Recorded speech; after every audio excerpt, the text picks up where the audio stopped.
What's up, ladies and gentlemen? Greg M here with your sports report here. Just wanted to kind of go over some thinking here, a thought process with the last weekend track meets with the women running some outstanding times already.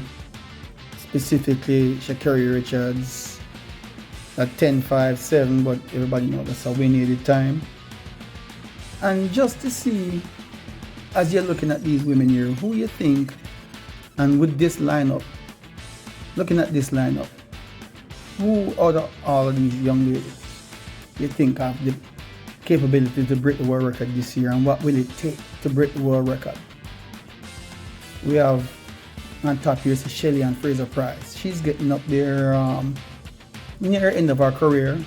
She's in her mid-30s, but still running as fast as a 22-year-old. I mean, she ran 10.6s after 10.6s last year. Then we got Shericka Jackson, right?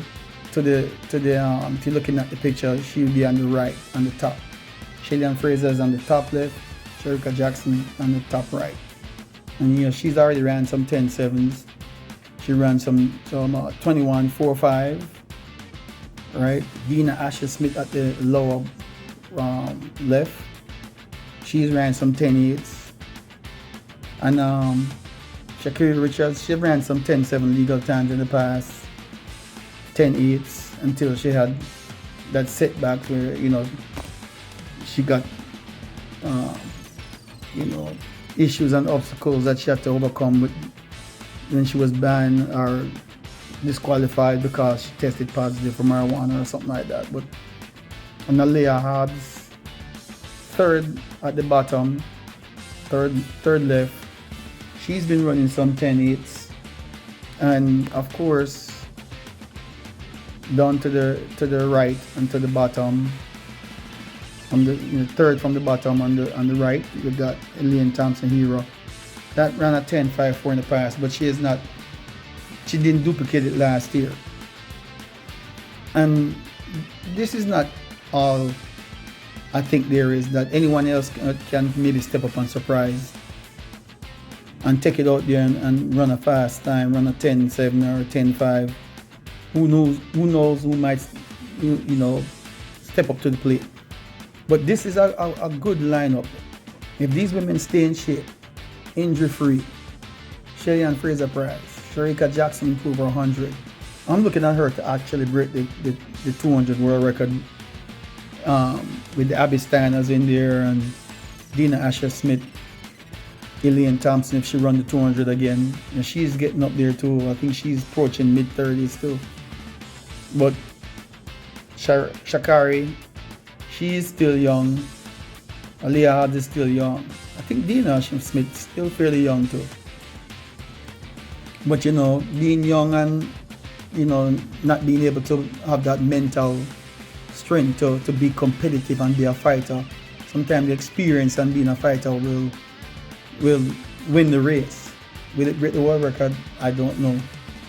So we're looking for these women to bring it out this summer. Of course, some of them started out kind of hot. Sha'Carri Richards with the 10.57, we need it, right? So we have to see, she have to prove in a legal time and against top-notch runners that she can take the pressure and still maintain her form, right? And I think this would be a great lineup at the World Championships, and whoever else that make it in there, Kombuji, anyone else that's up there and willing to take it to these women and surprise them. I'm all for surprise, but this is sports. But this is kind of like a nice lineup if everybody stay healthy. And as they get close to the World Championships, if they're running those 10.6s and 10.7s, especially if they're all around the 10.6 lows, or some of them manage to get down in the 10.5, 8s and 9s legal, you can look for a good start. Now I'm just doing a little research here, and what do you think is going to take to break the women's 100-meter world record? Aside from my dream team here that I put together, that I think any one of them, if they play the cards right and stay healthy, could possibly break the world record. All right, so here's what I found. Did a little looking around on the internet. I have references too, and I'm going to show you the references if y'all want to check it out. But breaking the women's 100-meter world record is a challenging feat that requires a combination of several factors. These factors include genetics, training, technique, and environmental conditions. All right, number one, genetics. Genetics play a significant role in determining an athlete's potential for speed. According to a study published in the Journal of Applied Physiology, elite sprinters tend to have a high percentage of fast-twitch muscle fibers. These fibers contract rapidly and are responsible for producing powerful and explosive movements.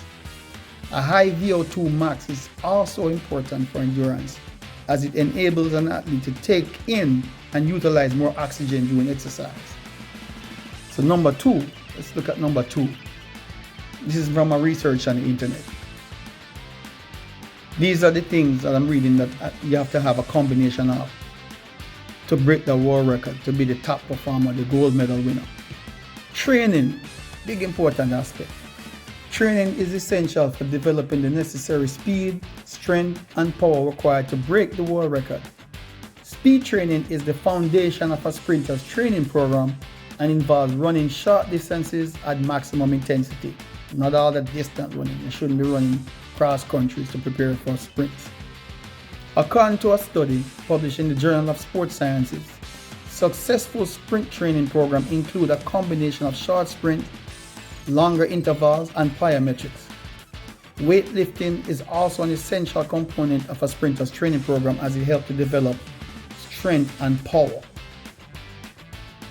Number three, technique. Cannot run faster than the technique will allow you to run. If you're all over the place wasting energy, you're going to decelerate the fastest, right? So technique is crucial for optimizing speed and reducing energy expenditure. A proper arm swing, stride length, and foot strike are essential components of efficient running form. According to a study published in the Journal of Applied Biomechanics, sprinters with proper running form tend to have lower ground contact times, greater stride lengths, and higher stride frequencies. Starting technique and reaction time to the starting gun are also critical to achieving the fastest time possible. And then number four, environmental conditions. Environmental conditions can impact an athlete's performance. According to the study published in the European Journal of Applied Physiology, optimal temperature and humidity conditions can improve sprint performance. Wind can be a factor, as a tailwind can provide a slight advantage to a sprinter trying to break the world record. You don't want to go over the allowable limit. So in conclusion, breaking the women's 100-meter world record requires a combination of genetic potential, rigorous training, proper technique, and optimal environmental conditions. And there are my references. Take a look at it. So I just didn't pull this up out of here. So, some of these I've already had the experience with. I was a sprinter. I've been to 2 Olympics for Jamaica. Silver medalist 1984. Collegiate All-American, conference champion Division II in Lone Star Conference. So I know a little bit of what I'm talking about. But, I'm learning and bringing new information. And see if you agree or disagree. But we're talking about world record. There's more of the references that I have there. So, going back to my dream team, that's what it's going to take. If any one of these women can put that together, and the older you are, like as far as Shelly and Fraser Price on the top left, Shericka Jackson, Elaine Thompson, they have to be a little bit more smart in how often they compete, and they, staying in shape, not overworking themselves too much, because they're running at they're running at a higher intensity, much faster, and they're not as young anymore. So you have to consider the wear and tear on the body. So you have to be smart about competing, leading up to a major championships. But outside of competing, they have to make sure their training methods are intact so they can tackle that world record. But if we get this combination here, I'm looking for a world record. But anyway, that's what I want to bring to you guys. What do y'all think? Agree, disagree? Just wanted to put that out there. Anyway, until next time, I'll see y'all again. We'll see what this weekend have to offer, who's going to take it out there and bring some outstanding performances again.